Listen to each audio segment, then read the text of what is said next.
Now we're actually going to understand why. Why didn't the SVM model beat the KNN? Okay, so we'll actually figure that out in a bit, or actually, I can just show it to you here on the original implementation of the SVM, but you're gonna understand now why it didn't beat it. Well, there you go. It didn't beat it because once again, since we chose a linear kernel, well, the prediction boundary, or the decision boundary, is actually once again a straight line. And therefore, even if you rotate it either this way or this way, well, it won't be able to catch the right predictions for, these green customers here, which should belong to the green regions. And same for this one. If we rotate it this way, well, we will catch these ones, but then we will catch more incorrect predictions around here. And if we rotate this way, from here to here, well, indeed, we will catch these ones in the right prediction region, but we will get more incorrect ones here.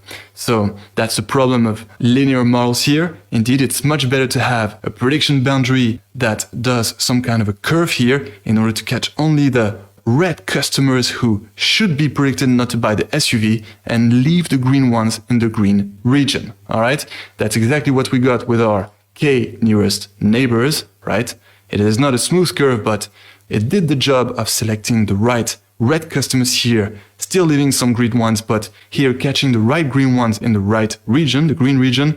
And here, of course, since we have this straight line, it's impossible to do.